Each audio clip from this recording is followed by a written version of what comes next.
Hey, how's it going guys? Roy here. Today Ubisoft gave us Operation Red Crow. This new season update is not only giving us 2 new operators, Echo and Hibana, but we're getting new content, weapon skins, customization, bug improvements, and a brand new map, Skyscraper. So today I wanted to go in depth on what this map has for all of us, providing reminders for spawn locations, cameras, and kill lanes. At the end, I'm also going to be talking about the new operators' abilities and showing you guys what to expect for those of you who don't have the season pass. Now let's go ahead and get started off with the spawn locations. There are 3: the helipad, the tower, and the ventilation units. Now I'm sure you're wondering, gee Roy, am I going to be picked off right as I spawn? Not on this map. Ubisoft did a fantastic job of protecting the attackers when we spawn in. Obviously, there are still points to die from in the courtyards if you simply rush the building, but I can say with full confidence you won't die in spawn. Now, if you do spawn helipad, the only chance a defender has at potentially getting a shot off is by jumping out the window on the south side, so just be mindful of that, but the timing on this peak would have to be perfect, and an offensive member would have to be moving to the right side of the pad. Other than that, spawns are protected. The other spawn locations you don't have to worry about. Tower spawns you behind walls, and ventilation spawns you 4 stories beneath the map. So one thing to remember, however, on the ventilation spawn is that if you do rappel along the side of the ventilation, your cable will go all the way up to the building, meaning your cable can be visible to defenders peeking the windows above, and this could give away your position, so just go ahead and be careful with that.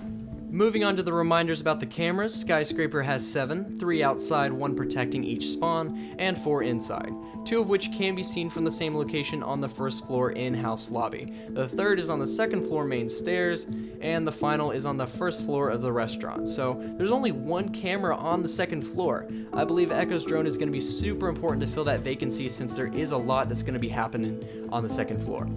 Next, most importantly, let's go ahead and take a look at the killing possibilities presented for both offense and defense when playing bomb on this map. This is what y'all are looking for. Where can I kill the enemy as cheeky as possible? Well, settle down. I'm about to show you. The first bomb location is Karaoke Tea Room on the second floor. Inside Karaoke, it might be wise to keep a defender huddled in this corner to give him sights of both the window and the hallway. Now please note, the floor is breachable by the hallway underneath. And that's kind of the cool thing about this map, is that you really have to keep moving, seeing as Ubisoft stepped up its vertical gameplay. Inside Tea Room though, part of the floor in the back is concrete with an unbreachable back wall, so be expecting to have defenders camping back there. The second bomb site to make note of is Kitchen Barbecue. Since this bomb site is on the first floor, it's going to be paramount to maintain the control of the floor above on defense. Both the Geisha Room and the Karaoke Room overlook these bomb sites. I can definitely see a good part of the battle being played on the second floor. In fact, in the Geisha Room, a defender can keep tabs on the window to kitchen while holding the window to Geisha Room itself by making this hole. Reinforcements upstairs will be a very smart decision for the defending team. If the offense can maintain control of the second floor, a plant will be easy and defenders going for the defuse will be faced with a big challenge. Moving on to my favorite bomb site, the bathroom bedroom. This bomb site will only require the use of 4 reinforcements on the first floor. The other 6 can be used upstairs to hold angles from the work office. Seeing as the bathroom is already fortified with tile, defenders downstairs will be faced with 3 windows and 2 doorways.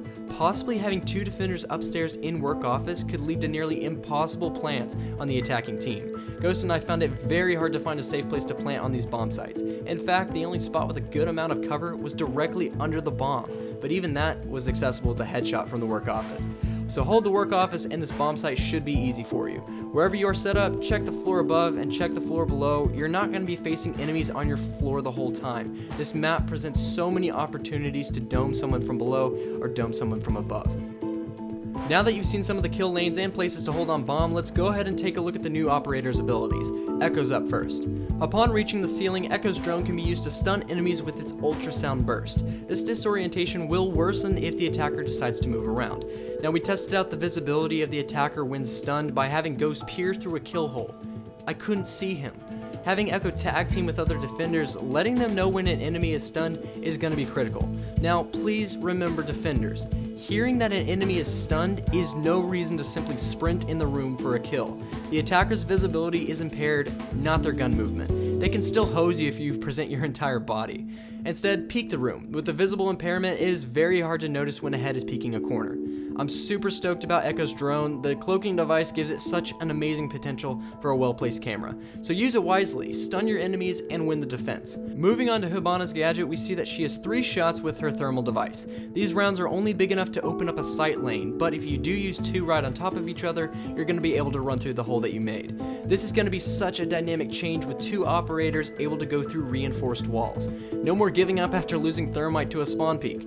Now, also, make sure Hibana's aimbox is on the wall you intend on blowing up. I witnessed Hibana's aimbox catching furniture and crap around me, resulting in the breach charge spraying in all directions. So just line up that box on the wall and you're good to go. So thank you so much guys for watching. If you found this video helpful, let me know in the comments. I post every Saturday morning, so if you would like to watch me more, go ahead and subscribe. Until Saturday morning, I'll see you soon.